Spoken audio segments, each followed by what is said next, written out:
அனைவருக்கும் வணக்கம். மிகப்பெரிய ஒரு அதிர்ச்சியான செய்தி என்ன அப்படின்னா, பூமி வந்து 3 பக்கம் தண்ணீரும், ஒரு பக்கம் நிலமும் வந்திருக்கிறது எல்லாருக்குமே தெரியும். ஒரு அதிர்ச்சியான தகவல் இப்போ வந்திருக்குது. ஏன்னா ஏற்கனவே 5 கண்டம் இருக்குது நம்ம பூமியில். இப்போ 6வது கண்டமாக ஒரு கண்டம் உருவாக போகுது அப்படின்னு ஆராய்ச்சியாளர் சொல்லியிருக்காங்க. அது மட்டும் இல்லாமல் அதில் பெரிய லெவலில் சேதாரமும் இருக்குன்னு சொல்கிறாங்க. ஒரு கண்டம் உருவாகிறது அப்படின்றது சாதாரணமாக கிடையாது. ஏன்னா ஒரு கண்டம் நீ உருவாகணும் அப்படின்னா பல கண்டத்தை அழிச்சிட்டு தான் அந்த கண்டத்தோடைய ஒரு கண்டம் உருவாக முடியும். அப்படி தான் ஏற்கனவே இதுக்கு முன்னாடி நம்ம பூமி உருவான காலத்திலேருந்து எடுத்துக்கிட்டீங்க அப்படின்னா நம்ம பூமி டக்குன்னு அப்படியே அழகாகவே வந்துடல. ஏன்னா பூமி உருவாகிறதுக்கு பல கோடி வருஷத்துக்கு முன்னாடி ஒரு மிகப்பெரிய பெருவெடிப்பில், அதாவது அது ஒரு எசக்கு புசுக்கான ஒரு டைம் தான் சொல்லுவாங்க. நேரம் அப்படின்ற ஒரு விஷயமே அப்போது உருவாகவே இல்லை.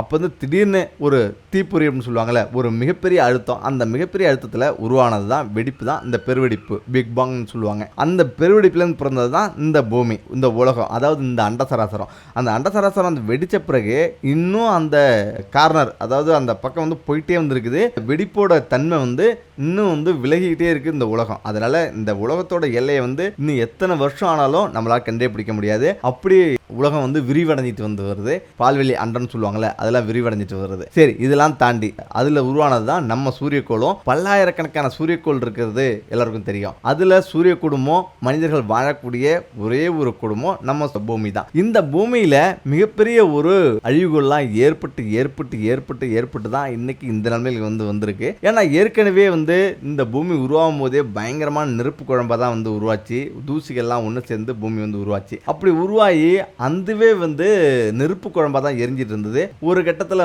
அது தானாகவே அது அமைய ஆரம்பிச்சுது. அதில் பனிக்கட்டுலாம் உரைய ஆரம்பிச்சுது. திரும்பவும் இன்னொரு கோள், அதாவது வெளியிலேருந்து ஒரு செவ்வாய்க்கோள் மாதிரி ஒரு கோள் திடீர்னு மோதி நம்ம பூமியில் மோதி இதன் மூலயமா பிரிஞ்சது தான் நம்ம நிலான்னு சொல்கிறாங்க. அதுக்கு பிறகு கொஞ்சம் கொஞ்சமாக அந்த பூமியில் பனிக்கட்டியாக உறைஞ்சி திரும்ப தண்ணீர் உருவாகி உயிர்கள்லாம் உருவாகி டைனோசர் உருவாச்சு. டைனோசர்லேருந்து திரும்பவும் ஒரு அழிவு ஏற்பட்டது. அந்த அழிவிலேருந்து உருவானது தான் திரும்பவும் இந்த பூமி. அதாவது இந்த பூமியிலேருந்து தரைப்பகுதி இருக்குல்ல, நிலப்பகுதி, அந்த நிலப்பகுதியெலாம் ஒரே இடத்துல இருந்தது.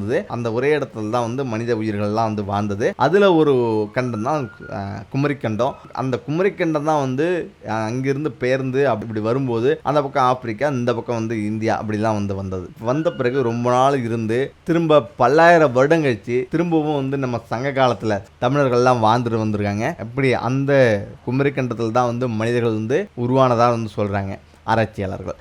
அப்படி உருவானதுலேருந்து அதிலிருந்து பிரிஞ்சு தான் உலகம் முழுவதும் மனிதர்கள் பரவினாங்க. அப்படி இருந்த காலகட்டத்தில் தான் திடீர்னு இந்த குமரிக்கண்டத்தில் நிலவெடிப்பு ஏற்பட்டு இந்த கண்டங்கள்லாம் ஒவ்வொன்றா தாறுமாறாக பிரிய ஆரம்பிச்சுது. அதாவது அப்பையிலேருந்து இந்த கண்டங்கள், ஏற்கனவே 5 கண்டங்கள் இருக்குல்ல, இப்போ 6வது கண்டமாக பிரிய போகிறது அப்படின்றது இப்படி தான். அதாவது ஏற்கனவே உள்ள ஒரே கண்டமாக இருந்தது, அதாவது 5 கண்டங்கள் இருக்குது. அந்த கண்டங்கள் எல்லாமே பிளந்து அது நகர தான் நிலப்பகுதி எல்லாமே அப்படியே ஒன்றா இருந்த நிலப்பகுதி எல்லாமே பிரிஞ்சு ஒரு பக்கம் ஆஸ்திரேலியா, ஒரு பக்கம் அமெரிக்கா, இப்படி எல்லாமே தனித்தனியாக இருக்குது. இப்போ இப்படிலாம் இருக்கும்போது திடீர்னு ஒரு பெரிய பெரிய பூகம்பம் இடையில உலக அழிவு ஏற்படும். அந்த உலக அழிவு ஏற்படும் போது தான் நம்ம குமரிக்கண்டன் சொல்லக்கூடிய ஒரு பகுதி நம்ம அப்படியே பூமியில் இறங்கி சுத்தமாக அழிஞ்சு போச்சு. அது எதனால் அப்படின்னா, அதாவது இந்த நிலப்பகுதி கண்டங்கள் பிரியும் போது, அதாவது இந்த இந்தியா அப்படியே பிரிஞ்சுட்டு இப்படி போய் இந்த ஆசியா கூட இப்படி ஜாயிண்ட் ஆகும்போது தான் இந்த இமயமலை உருவானதாக சொல்கிறாங்க. அந்த அழுத்தத்தில் இப்பயும் அது ஏறிட்டு இருக்குன்னு சொல்கிறாங்க. அப்படி தான் இப்போ அந்த கண்டங்கள்லாம் உடஞ்சி இப்படி வருது. அந்த கண்டங்களை ஒவ்வொரு டைமும் உடையும் போதும் இந்த பூமியில் மிகப்பெரிய பேரழிவு ஏற்படும். பேரழிவுனா நீங்கள் நினைக்கிற மாதிரி அப்படியே சாதாரணமாக ஒரு பகுதி மட்டும் பேரழிவு கிடையாது. பேரழிவு அப்படின்னா ரெண்டாக பூமியை புழக்கும். அதாவது அந்த பூமியோட ஒரு பகுதி பிரிஞ்சு அப்படியே தாறுமாறாக போயிட்டு இருக்கும். ஏற்கனவே நிறைய பகுதிகள் பிரிஞ்சு வந்தது தான் இது. நிலப்பகுதியெல்லாம் ஒன்னோட ஒன்றா ரெண்டாக பிளந்து அப்படியே ஒன்றா ஜாயிண்ட் ஆகும்.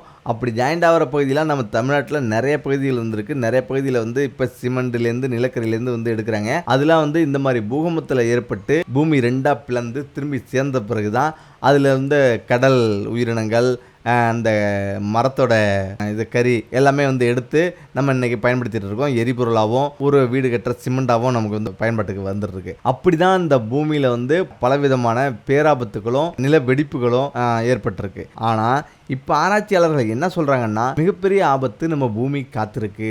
அதாவது நம்ம பூமியில் இருக்கக்கூடிய ஆப்பிரிக்க கண்டம் இரண்டாக வந்து பிளக்கப்பட்டிருக்கு. அதாவது போன வருஷம் வந்து பார்த்தீங்கன்னா சோமாலியா என்ற நாட்டுக்கு பக்கத்தில் ஒரு பெரிய ஒரு வெடிப்பு வந்து ஏற்பட்டிருக்கு.